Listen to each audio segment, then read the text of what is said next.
Vamos abrir a palavra do Senhor, o livro de Levítico, Levítico capítulo 7. Nós estamos agora na última porção de Levítico 7, que vai do verso 22 até o verso 38. Levítico 7, verso 22, diz assim: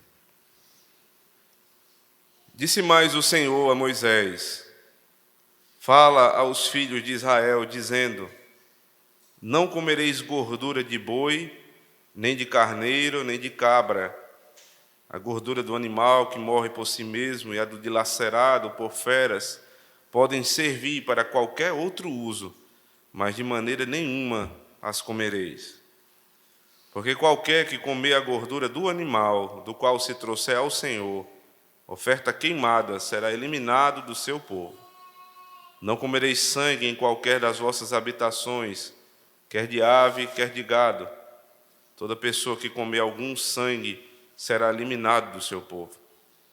Disse mais o Senhor a Moisés: Fala aos filhos de Israel, dizendo: Quem oferecer ao Senhor o seu sacrifício pacífico, trará a sua oferta ao Senhor do seu sacrifício pacífico. Trará com suas próprias mãos as ofertas queimadas do Senhor. A gordura do peito, com o peito trará para movê-lo por oferta movida perante o Senhor. O sangue, o sacerdote queimará a gordura sobre o altar, porém o peito será de Arão e de seus filhos. Também a coxa direita dareis ao sacerdote por oferta dos vossos sacrifícios pacíficos. Aquele dos filhos de Arão que oferecer o sangue do sacrifício pacífico e a gordura, esse terá a coxa direita por sua porção. Porque o peito movido e a coxa da oferta tomei dos filhos de Israel, dos seus sacrifícios pacíficos, e os dei a Arão, o sacerdote, e a seus filhos por direito perpétuo dos filhos de Israel. Esta é a porção de Arão e a porção de seus filhos, das ofertas queimadas do Senhor, no dia em que os apresentou para oficiarem como sacerdote ao Senhor, a qual o Senhor ordenou que se lhes desse dentre os filhos de Israel, no dia em que os ungiu. Estatuto perpétuo é pelas suas gerações. Esta é a lei do holocausto, da oferta de manjares, da oferta pelo pecado, da oferta pela culpa, da consagração e do sacrifício pacífico, que o Senhor ordenou a Moisés no Monte Sinai, no dia em que ordenou aos filhos de Israel que oferecessem as suas ofertas ao Senhor no deserto do Sinai. Só até aí. Vamos orar mais uma vez, irmãos. Damos graças, Senhor, por chegarmos até aqui, o momento do culto onde a Tua palavra é lida, exposta e aplicada às nossas vidas, Senhor. E Tu sabes a quantidade de pensamentos que vem à nossa mente agora. E o Senhor conhece o nosso coração, como ele rapidamente pode vaguear, perder o foco daquilo que estamos fazendo. E nós pedimos o auxílio do Teu Espírito, não apenas para aclarar as verdades da Tua palavra, mas para manter cativa a nossa mente ao Senhor. E para que, ao final dessa pregação, possamos estar mais perto do céu e não da condenação eterna. Mais comprometidos com o Senhor e com a Tua igreja, e mais longe desse mundo. Mais pacientes, mais longânimos com o Senhor, como o Senhor. E que tudo isso, Senhor, redunde na glória do Teu Filho, que vai ser apresentado ao nosso coração agora. E é no nome dele que nós oramos. Amém. Toda vez que você compra um produto, por mais barato que ele seja, simples, principalmente se ele precisar ser montado, vai vir o produto e vai vir com ele um manual. Então você tem o produto, tem a embalagem, ou na embalagem ou dentro dela você tem um manual. O que você precisa fazer para usar aquele produto? Quem se atreveu algum dia a tentar montar um produto sem manual, ou usá-lo sem seguir as orientações do manual, sabe que não dá muito certo, porque aquele produto tem um determinado fim, e para que aquele fim seja consumado, você precisa, antes disso, seguir literalmente as instruções contidas no manual. Então você lê, você segue as instruções e você espera um resultado ao final. Ora, não é diferente assim no que diz respeito aos nossos exercícios espirituais.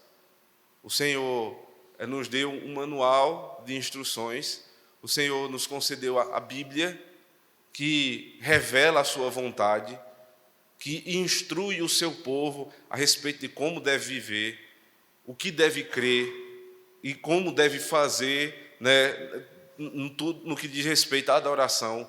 Então a Escritura, ela nos instrui, como um manual a respeito do que eu devo fazer para que o fim determinado por Deus seja alcançado.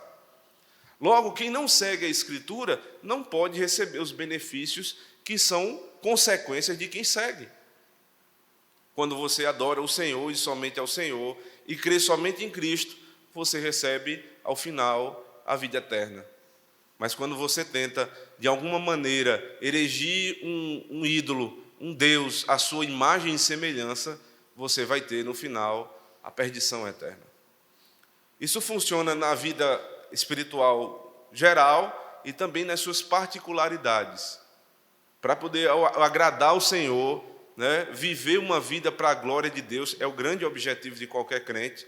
Eu preciso entender o que Deus requer de mim na Escritura. Não fosse assim, irmãos, a parte mais extensa do culto não era a pregação.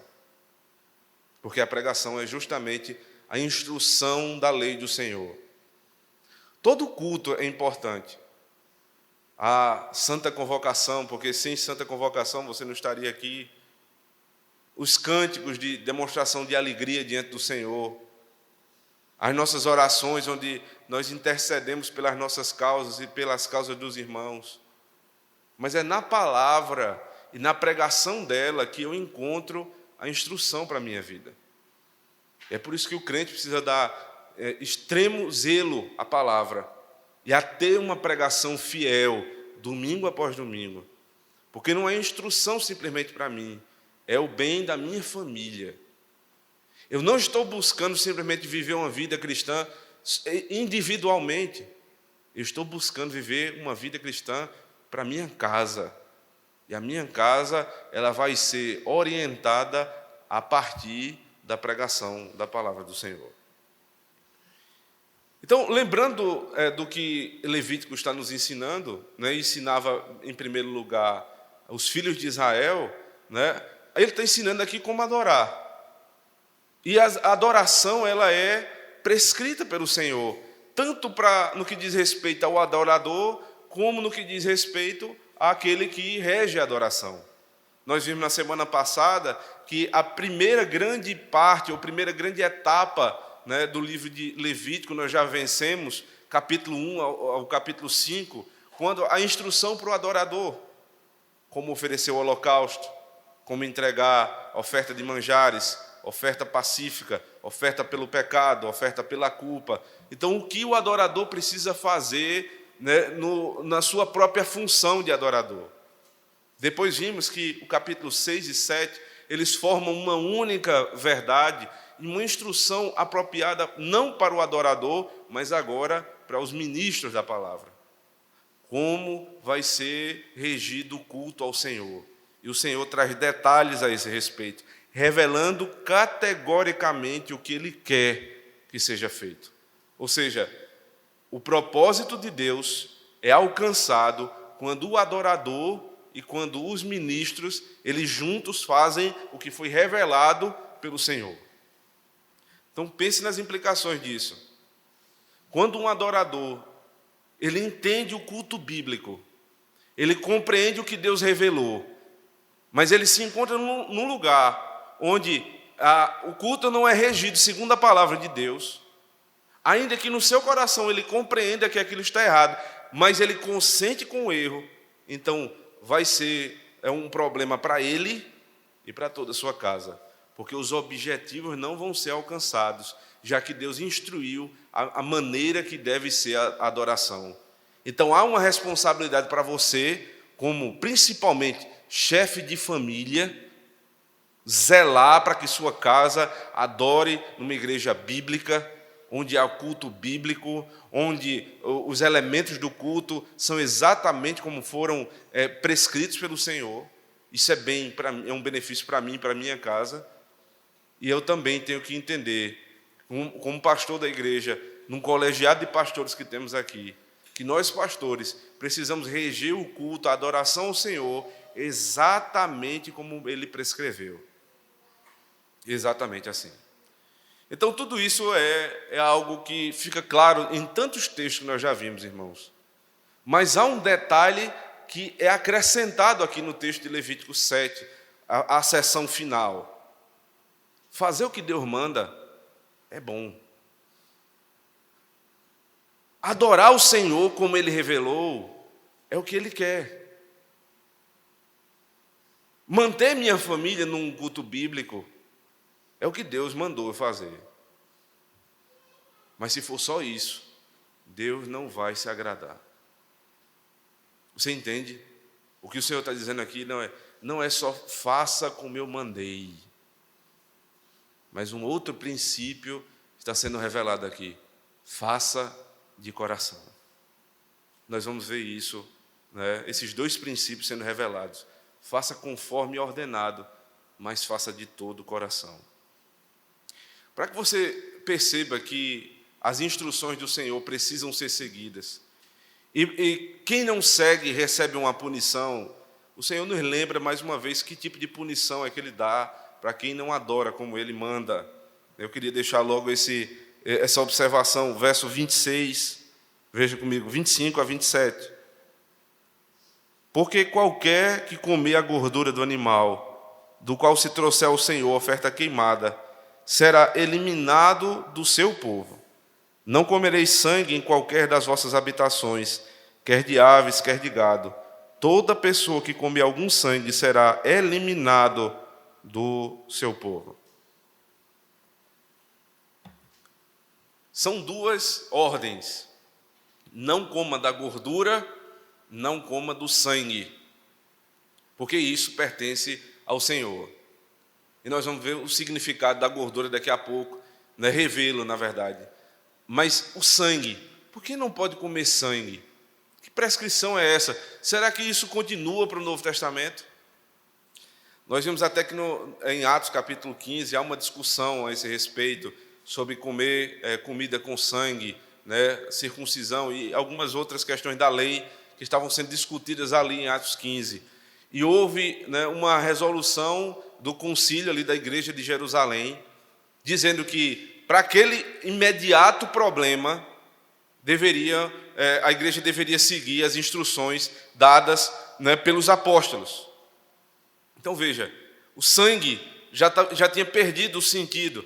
Cristo morreu, Ele derramou o seu sangue. Então, no Antigo Testamento havia esse zelo pelo sangue, porque o sangue tinha o objetivo de demonstrar, né, que o meu pecado ele é remido pelo sangue.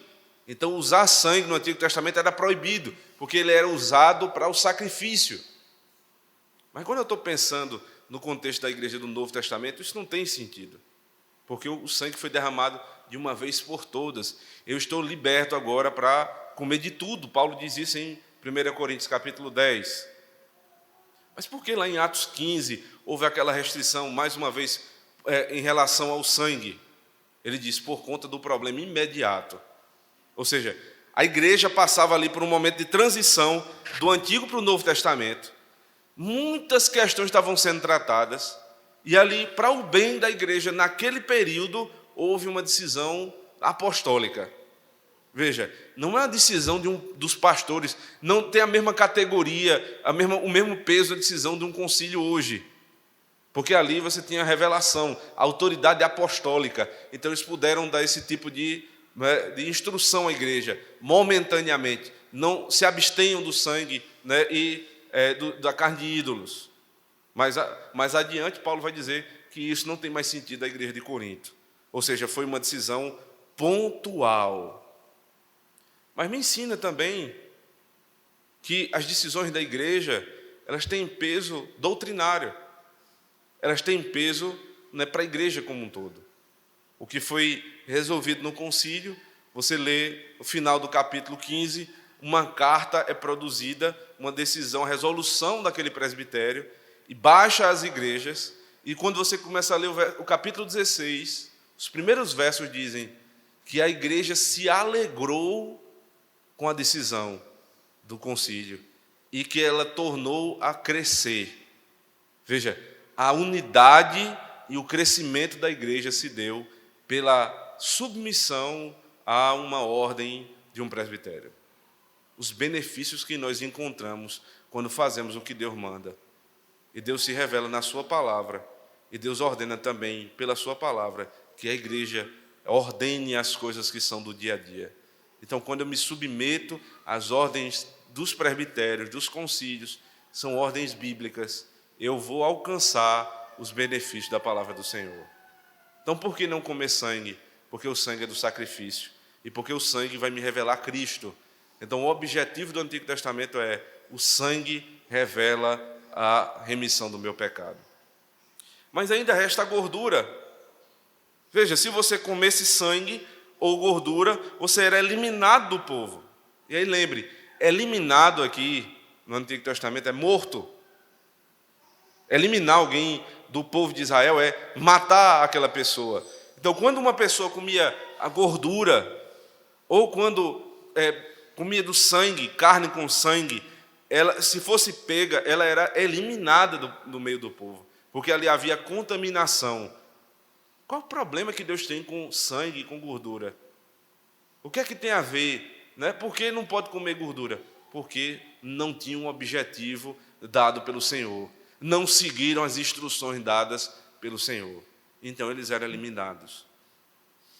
Você veja que algumas coisas que ao nosso raciocínio poderiam muito bem ser coisas boas, elas não são, simplesmente pelo fato de Deus dizer não são. É proibido. E aí cabe ao adorador, ao crente, se submeter à vontade do Senhor. Veja, por que matar é pecado? Por que matar é pecado? Só é pecado porque Deus disse que é pecado. Por que furtar é pecado? Porque está na lei, não furte. Por que adulterar é pecado? Porque está na lei, não adultere. Então, não cabe ao crente discutir a lei do Senhor. Quem somos nós para discutir com o nosso legislador? Por que isso, por que aquilo? O que nos cabe é olhar para a lei do Senhor e a todo tempo tentarmos seguir a instrução dele. Por que não poderia comer sangue? Porque é do sacrifício. E por que não podia ser outra coisa para o sacrifício? Ora, porque Deus disse assim. Sem derramamento de sangue não há remissão de pecado. Deus estabeleceu e nós buscamos cumprir a vontade do Senhor. Aí vem a questão da gordura. A gordura que é citada no verso, veja, verso 23, fala aos filhos de Israel dizendo: não comereis da gordura de boi, nem de carneiro, nem de cabra. Citado novamente, verso 24, a gordura do animal que morre por si mesmo e do dilacerado por feras podem servir para qualquer outro uso, mas de maneira nenhuma as comereis. E ainda, verso 25, porque qualquer que comer a gordura do animal. Você percebe que há uma insistência. São dois pontos aqui que são proibidos, o sangue e a gordura. Mas o sangue só é citado em um versículo. A gordura é várias vezes. A gordura é várias vezes. A oferta que está sendo dada aqui, lembre, é oferta pacífica. Não é mais oferta pelo pecado. A oferta pelo pecado é holocausto. O cordeiro foi consumido, então agora eu sento à mesa, oferta de manjares, e eu tenho paz com Deus, oferta pacífica. Essa oferta pacífica, ela tem a ideia de comunhão. O povo de Deus está em comunhão com o seu Senhor e com os seus irmãos. E a gordura entra nesse processo de comunhão. por que o uso da gordura aqui? Esse não é um elemento novo. Eu queria que você voltasse comigo para Gênesis capítulo 45. Gênesis 45. E lá nós vamos ver, desde o princípio, como é que a gordura era encarada. Verso 18.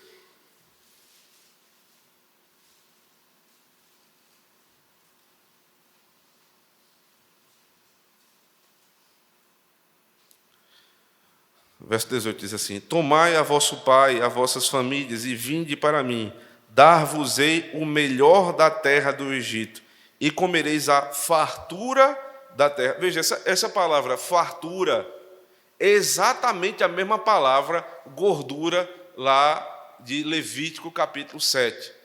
Versos 23, 24 e 25 foram citados. Exatamente a mesma palavra. Qual o significado disso? A gordura é a fartura, ou seja, é o que vem além do que eu preciso. É o que passa do limite. Não é o mínimo, é o todo. A gordura é tudo mais ainda do que eu preciso. Agora, qual é o contexto disso? Que significado tem isso, voltando lá para Levítico 7? Não comer da gordura.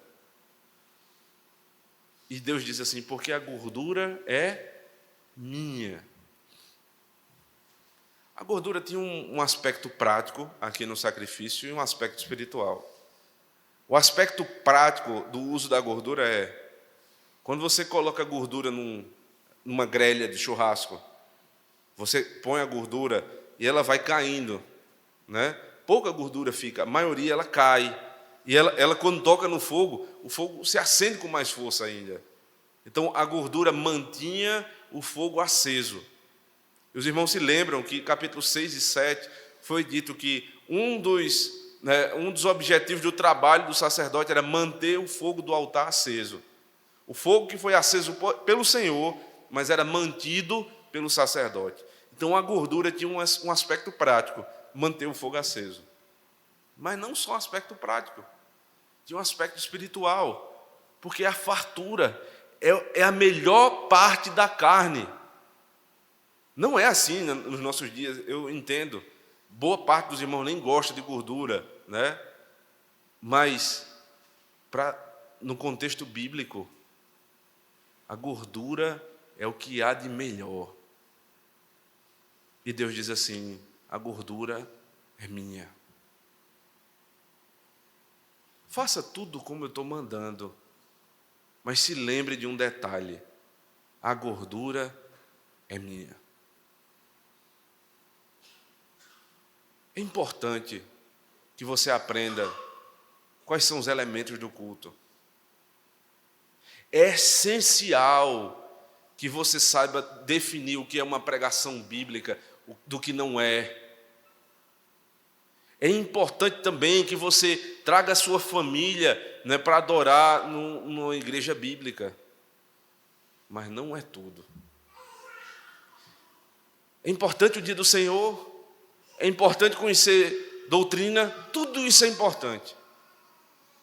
Mas se for só da boca para fora, meu irmão, Deus não recebe. Porque o que Deus quer não é só siga a instrução, mas siga a instrução de todo o seu coração. Não me dê o mínimo, dê da fartura, dê do que sobra, dê do que há de melhor na terra. Não dê sua presença só no culto, dê seu coração. Não fique aqui pensando no que vai acontecer amanhã, no problema de mais tarde. Você está aqui no culto, então você tem que entregar o melhor ao Senhor.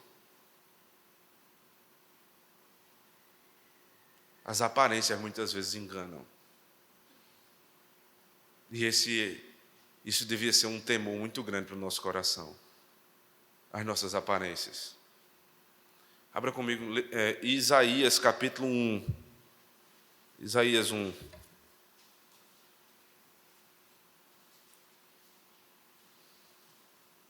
Verso 11.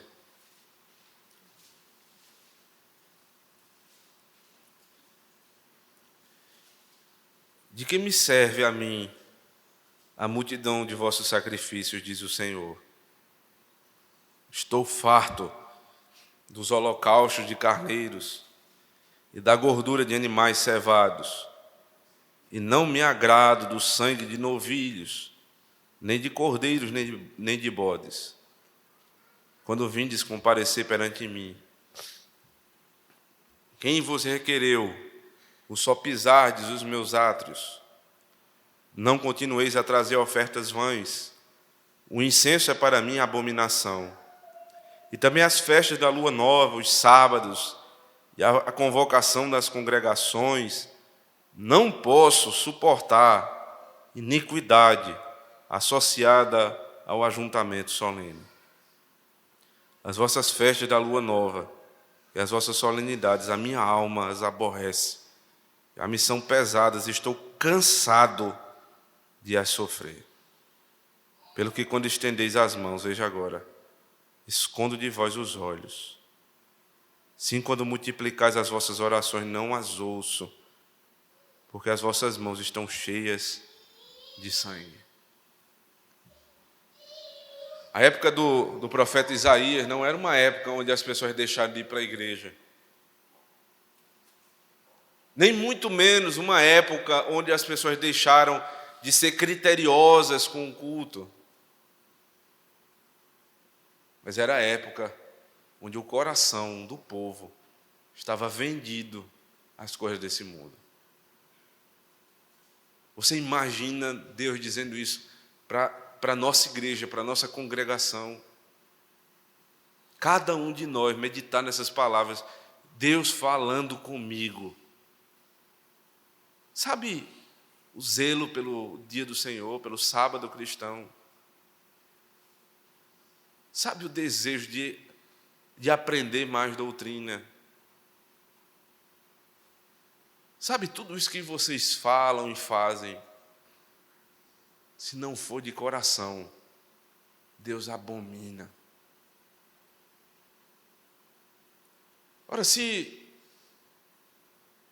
aquilo que é dito quando nós nos sentamos aqui à mesa, e hoje faremos novamente à noite, o momento que nós chamamos de comunhão, a comunhão dos santos, a nossa oferta pacífica. Mas se nós não tivermos paz entre nós, irmãos, isso é comunhão de tolo. Isso pode enganar qualquer um de nós, mas não engana o Senhor. É como se ele dissesse assim: as vossas reuniões solenes de domingo, a santa convocação, os salmos e a santa ceia do Senhor, eu não tenho prazer mais nessas coisas, porque o coração do meu povo não vive essas coisas. Eu imagino que você deva ter o mesmo temor e tremer nas bases, literalmente, ao ouvir isso. Porque todas as vezes que eu leio esse texto, eu temo. Onde está o meu coração? Onde foi parar o meu coração? Zelo doutrinário, cuidado, isso é importante demais, irmãos. Mas se for da boca para fora, se for só para discussão boba, Deus diz assim: quando vocês estendem as mãos, verso 15, eu escondo os meus olhos. Você imagina que cena é essa? É quando o adorador ele estende as mãos aos céus e o Senhor se vira. Ele diz: quando você ora, eu não ouço. Alguém na loucura dos nossos dias disse: Deus não rejeita a oração. Nunca leu o verso 15 do capítulo 1 de Isaías. Deus rejeita sim a oração. quando não é de coração. Então, irmãos, esse é um momento onde é imprescindível que você e eu e todos nós possamos refletir a respeito da nossa vida de adoração, na igreja, fora da igreja, no que nós chamamos de comunhão, de vida comunitária, no prazer de viver na Santa Igreja do Senhor. Porque se a gente não cuidar, quando menos perceber, nosso coração já está tão longe daqui, apegado a tantas outras coisas, e esquecido do que é principal. Seguir a instrução do Senhor, mas de todo o meu coração. E eu não quero que você fique com um temor para o desespero. Lembra do texto lá de 2 Coríntios, capítulo 7, verso 10, a gente leu no momento de contrição. Porque a tristeza, segundo Deus, produz arrependimento. E eu espero que Deus produza em nós essa manhã arrependimento, irmãos. Nos pontos onde nós estamos errando, naquilo que o nosso coração se desviou do caminho e passou a fazer tudo mecanicamente. Eu chego na hora, eu faço o que é preciso e eu vou-me embora. Não funciona assim na casa do Senhor. Tem que estar envolvido o meu coração. Eu preciso dar o meu melhor. Deus não quer o mínimo. O que Ele deseja é o meu melhor. Você é pai de família. Você tem seus filhos. Alguns aqui já têm essa oportunidade. Você como pai, como mãe, o que é que você deseja mais do seu filho? Você deseja mais o que dele? Preste atenção nisso. Você quer o filho que lhe agrada mais. É como aquele que Cristo diz lá em Mateus. O que toda vez que você manda ele fazer uma coisa, ele diz, não, eu vou. E nunca vai. O filho que vive de aparência. Tudo que você pede para ele fazer, ele diz que faz. Mas quando você vai lá olhar, ele nunca fez. Não. Nós preferimos os filhos que, mesmo com suas dificuldades, rebeldia, pecado, eles lutam contra o seu pecado para fazer o que o pai manda, o que a mãe manda. Assim é o filho que Deus ama. Deus ama o filho que se arrepende.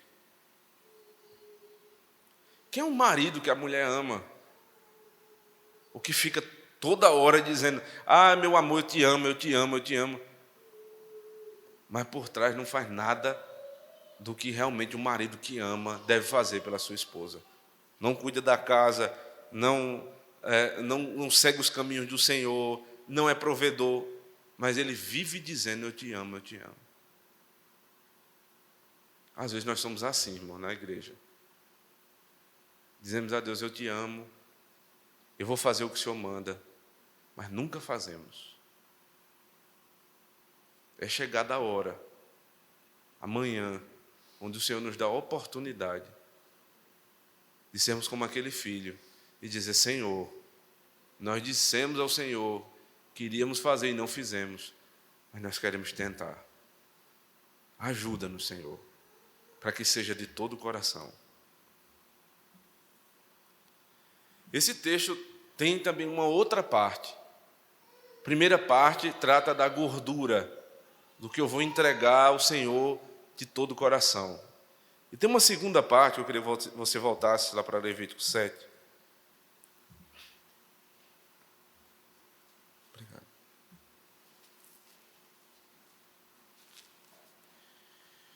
Levítico 7, verso 28.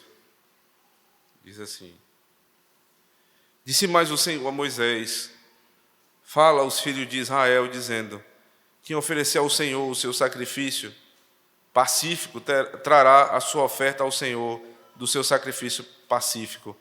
Trará com suas próprias mãos as ofertas queimadas do Senhor.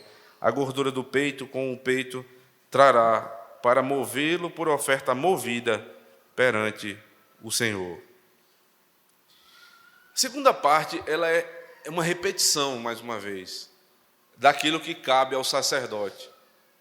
Veja, está em conexão com a primeira. Quando você está fazendo tudo de coração, quando você tem envolvido com a igreja, essa parte aqui não vai ser difícil. Não é peso para ninguém. Porque o Senhor vai começar a falar, veja, diga aos filhos de Israel, agora não é mais aos sacerdotes, agora é a obrigação dos filhos. Quando vocês forem oferecer um sacrifício pacífico, se lembre de trazer com suas próprias mãos o peito, e o peito trará para movê-lo por oferta movida perante o Senhor. Veja aqui a palavra oferta movida. Essa palavra muitas vezes foi traduzida por contribuição.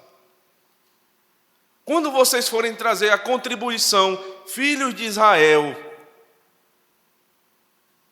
quando vocês forem trazer essa contribuição, lembrem-se, veja o verso 31, o sacerdote queimará a gordura sobre o altar, porém o peito será de Arão e de seus filhos, também a coxa direita dareis ao sacerdote por oferta dos vossos sacrifícios.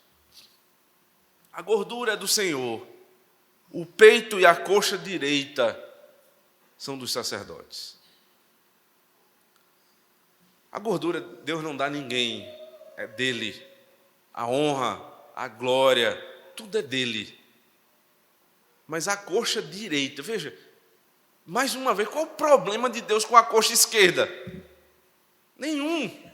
Mas porque o detalhe, você vai dar exatamente o que eu mandei, a coxa direita e o peito. De quem vai ser? Do sacerdote. Quando a igreja está envolvida, quando a igreja de coração ama as coisas de Deus, não há nenhum necessitado no nosso meio. Tem a parte de Deus, tem a parte do sacerdote. Ninguém, absolutamente ninguém, vai se sentir necessitado. Como vocês vão trazer isso? Volte comigo, veja o verso 30, diz assim: trará com suas próprias mãos.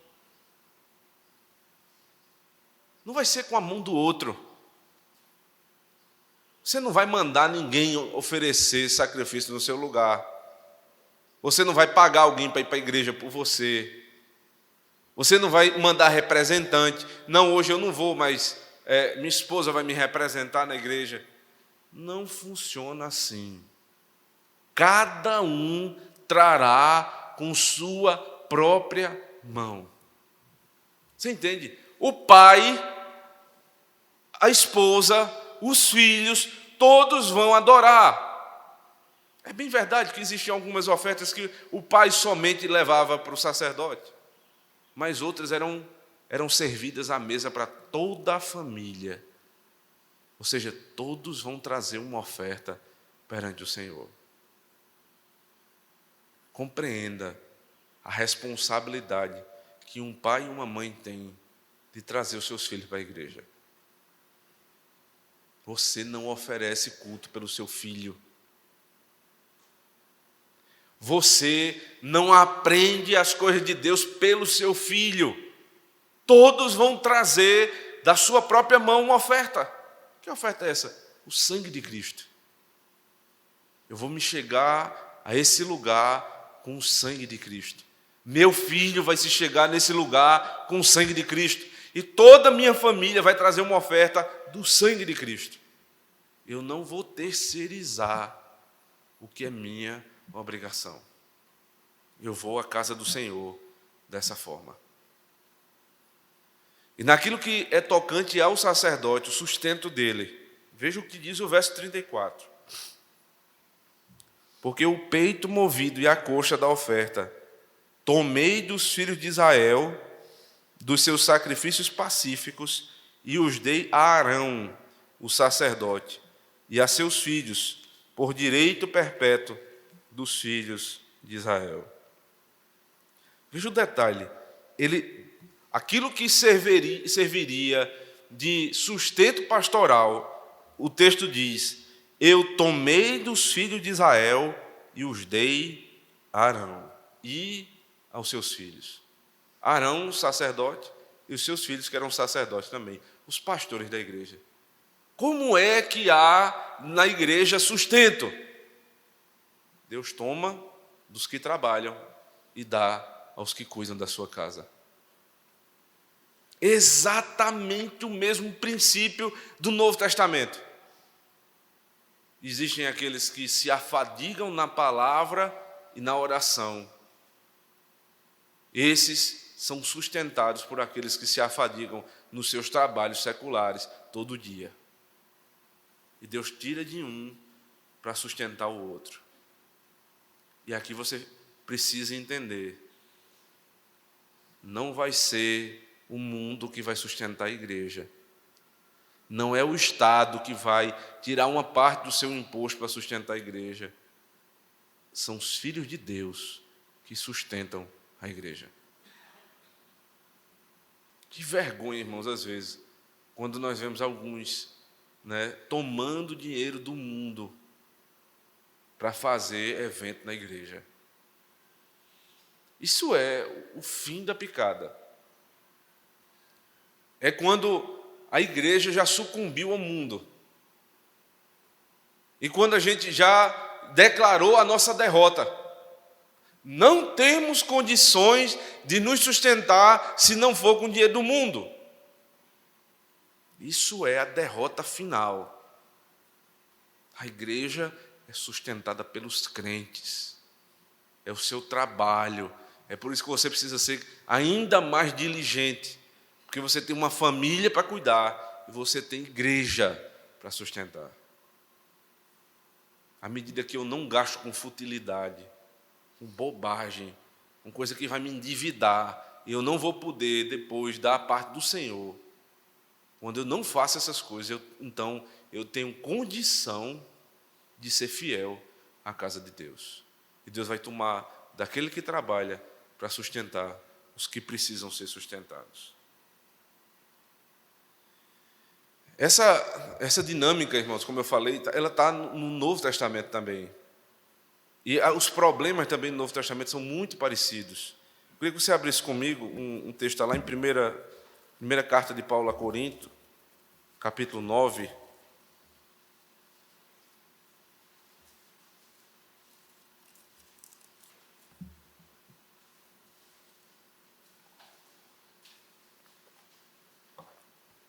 Nos nossos dias é comum se dizer assim: o grande problema da igreja financeira hoje é a crise. É impossível não dizer que isso abalou alguma coisa. Mas nunca o problema da igreja foi falta de dinheiro. O problema sempre foi outro. Veja 1 Coríntios 9, verso 3 em diante.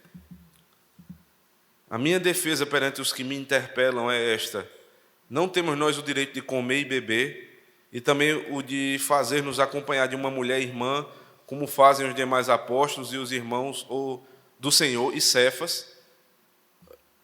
O que me chama a atenção nesses primeiros versículos é que Paulo está dizendo assim: essa é minha defesa. Ou seja, ele está se defendendo de um ataque.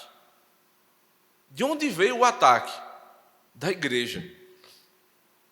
Pasmem, os irmãos que foram orientados, instruídos, aconselhados, visitados, agora se voltaram contra Paulo e começaram a acusar Paulo. De quê? Muito provavelmente de ser mercenário, porque ele está se defendendo aqui dessas coisas e dizendo: será possível que só nós que não temos direito de viver, de ter uma mulher, de sustentar uma família? Aí ele, verso 6, diz assim: ou somente eu e Barnabé não temos direito de deixar de trabalhar? Quem jamais vai à guerra à sua própria custa? Quem planta a vinha e não come do seu fruto? Ou quem apacenta um rebanho e não se alimenta do leite do rebanho? Porventura falo isso como homem, ou não o diz também a lei? Veja, vocês estão pensando que eu estou fazendo defesa própria? Paulo está dizendo aqui. Não, Ele é um homem aqui que está defendendo sua casa, não. Não se lembram do que diz a lei? Aí ele vai citar a lei agora. Verso 9. Porque na lei de Moisés está escrito: não atarás a boca ao boi quando pisa o trigo. Acaso é com bois que Deus se preocupa? Ou é seguramente por nós que ele o diz? Certo que é por nós que está escrito: pois o que lavra cumpre fazê-lo com esperança. O que pisa o trigo, façam na esperança de receber a parte que lhe é devida. Se nós vos semeamos as coisas espirituais, será muito recolhermos de vós bens materiais. Se outros participam desse direito sobre vós, não temos nós em maior medida? Eu não estou aqui fazendo defesa própria, mas veja, a lei diz isso. Aí ele cita lá a lei de Moisés. Aí alguém vai dizer assim: diz-me, não é coisa do Novo Testamento. Vai dizer a Paulo. Vá resolver seu problema com Paulo. Paulo, para falar da contribuição no Novo Testamento, ele cita um texto da lei. Teologia bíblica, meu irmão. Ele está fazendo aqui, né, o mesmo princípio. Ora, Deus não está preocupado com boi. Deus está preocupado com aquele que precisa ser sustentado. Então ele diz: certo que é conosco, mas será que nós não poderíamos isso? Agora, veja como é que muda agora o tom das palavras de Paulo. No verso 12, segunda parte: entretanto, não usamos desse direito, antes suportamos tudo, para não criarmos qualquer obstáculo ao Evangelho. É meu direito. Mas vocês estão me atacando por isso, então vou fazer o seguinte: eu vou deixar de lado meu direito, eu vou trabalhar para que ninguém levante a voz para me acusar de ser mercenário. Compreenda a situação de Paulo. Tinha ordem bíblica, tinha lei. Quem segue a lei recebe o benefício, quem não segue, né, recebe a morte. Aí Paulo diz assim: mas nesse caso, para que eu não seja um empecilho, eu vou trabalhar. Exortação da primeira carta. Veja o que aqui acontece. Ainda na primeira carta, no capítulo 16. Quanto à coleta para os santos, fazei vós também como ordenei às igrejas da Galácia. No primeiro dia da semana, cada um de vós ponha de parte em casa conforme a prosperidade e vá juntando, para que se não façam coletas quando eu for. Veja, primeira carta ainda, ele vai terminar a primeira carta citando novamente o problema. Cuidem aí das ofertas. Eu estou ordenando. Quando eu passar, eu mandar alguém, eu quero que as ofertas estejam prontas. Agora vá para a segunda carta e veja como as coisas mudaram. Capítulo 8.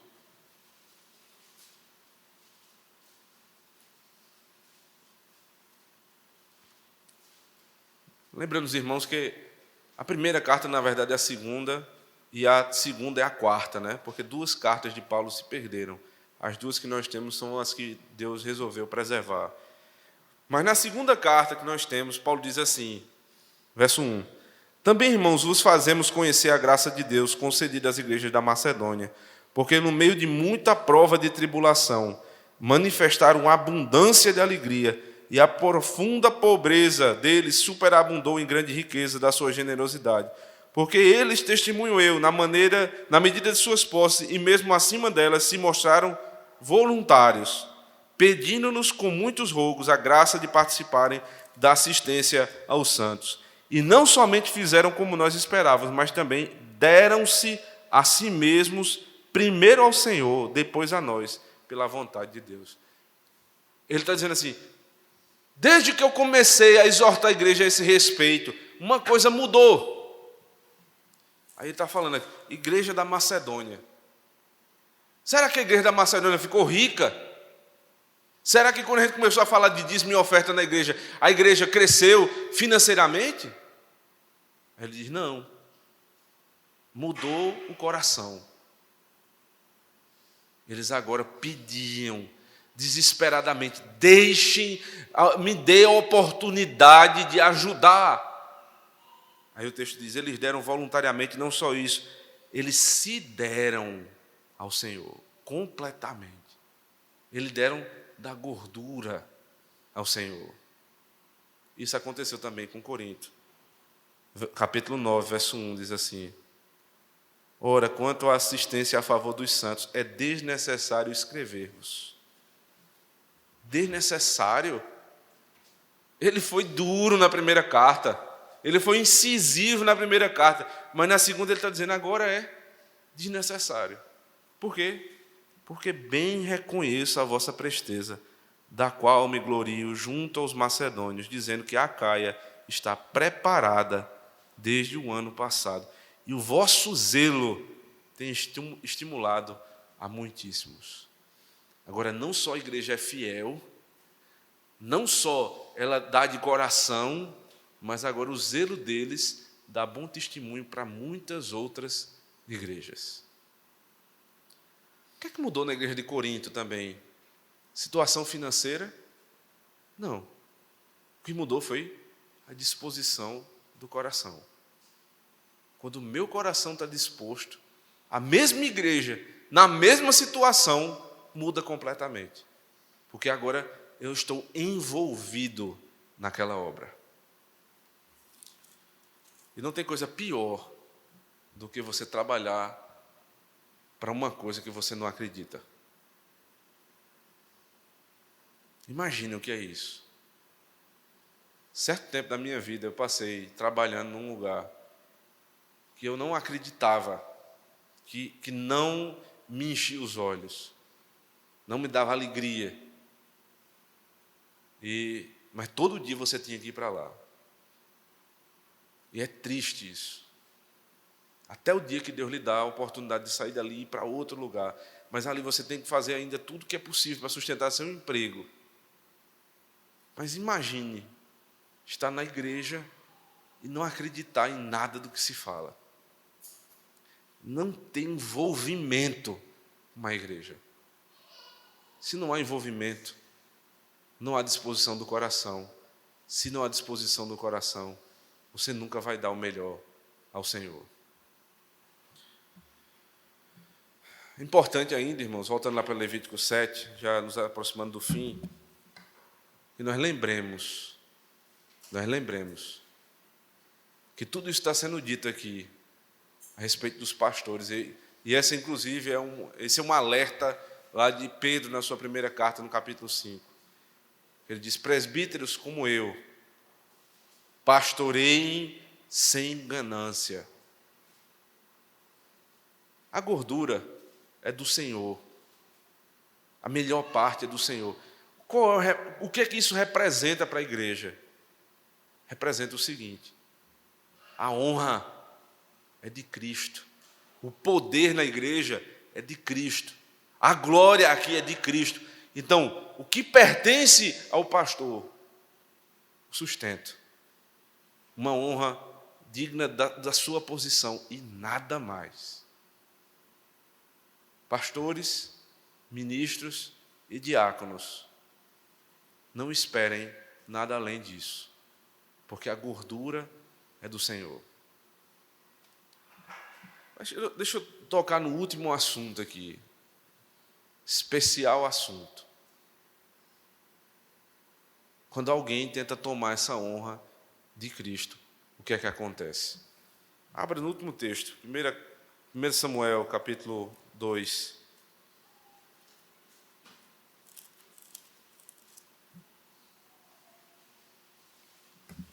Primeiro Samuel 2, verso 12.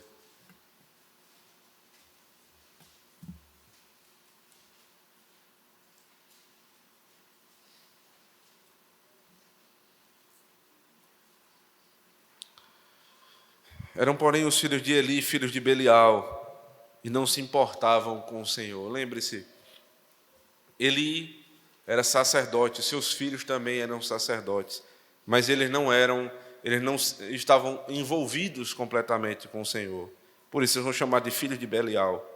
Verso 13: pois o costume daqueles sacerdotes com o povo era que, oferecendo a alguém sacrifício, vinha um moço do sacerdote, estando se cozendo a carne com um garfo de 3 dentes na mão, e metia-o na caldeira ou na panela, ou no tacho ou na marmita, e tudo quanto o garfo tirava, o sacerdote tomava para si. Assim se fazia a todo Israel que ia ali a Siló. Também antes de se queimar a gordura, vinha um moço do sacerdote e dizia ao homem que sacrificava: dá essa carne para assar ao sacerdote, porque não aceitará de ti carne cozida, senão crua. Se o ofertante lhe respondia: queime-se primeiro a gordura e depois tomarás quanto quiseres, então lhe dizia ele: não, porém hás de me mandar agora, senão tomá-la-ei à força. Veja que loucura. Os pastores não estavam querendo mais simplesmente a parte que lhes era cabida, mas eles queriam tudo. Eles querem a coxa, o peito, a gordura, a pele, a ovelha. Eles querem tudo. Isso lhe lembra alguma coisa dos nossos dias? Os pastores que se deixaram levar pela ganância e não se satisfazem mais com a parte que é devida. Então eles chegavam lá e diziam: não, eu quero toda a carne. Sabe o que aconteceu com esses homens? Os filhos de Eli morreram no final desse capítulo. Lembre-se do que a palavra diz, lá em Levítico 7.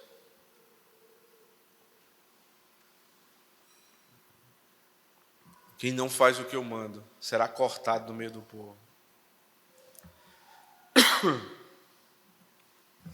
Aqueles filhos deixaram o que Deus mandou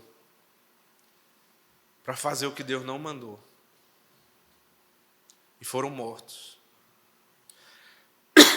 Deus cuide dos nossos filhos, irmãos, para que não sigam esse caminho e se esqueçam do Senhor. Deus requer o todo do nosso coração, a nossa gordura. Amém.